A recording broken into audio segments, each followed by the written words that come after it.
खाटू श्याम बाबा की कथा। खाटू श्याम जी को भगवान श्री कृष्ण का वरदान प्राप्त है कि वे कलयुग में उनके नाम से पूजे जाएंगे। उनकी कथा महाभारत काल से जुड़ी हुई है। बर्बरीक का बलिदान।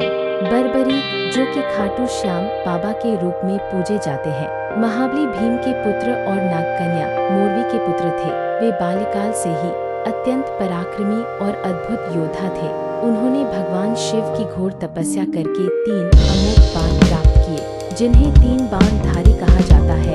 इन बाणों की शक्ति इतनी थी कि वे पूरे युद्ध को समाप्त कर सकते थे।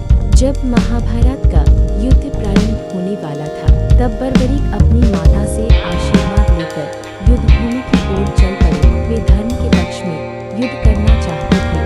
जब श्री कृष्ण को इस बात का पता चला, तो उन्होंने ब्राह्मण के वेश में बर्बरीक की परीक्षा ली और उनसे पूछा कि वे किस पक्ष से युद्ध करेंगे। बर्बरीक ने कहा कि वे सदैव पराजित पक्ष की ओर से युद्ध करेंगे। श्री कृष्ण जानते थे कि बर्बरीक के 3 बाण इतने शक्तिशाली हैं कि वे युद्ध को एक ही क्षण में समाप्त कर सकते हैं, और यदि वे युद्ध में प्रवेश करते हैं तो परिणाम सदैव बदलता रहेगा। तब श्री कृष्ण ने बर्बरीक से उनका सिर दान में मांग लिया। बर्बरीक ने अपनी भक्ति और धर्मपरायणता के कारण अपने सिर का दान श्री कृष्ण को दे दिया। वरदान और खाटू में प्रकट होना।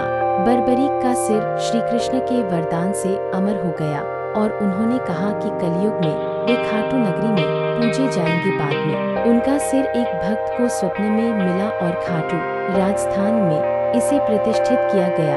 आज खाटू श्याम बाबा के भक्त उनकी असीम कृपा का अनुभव करते हैं और उनकी अपार भक्ति में लीन रहते हैं। खाटू श्याम जी को श्याम बाबा 3 बाण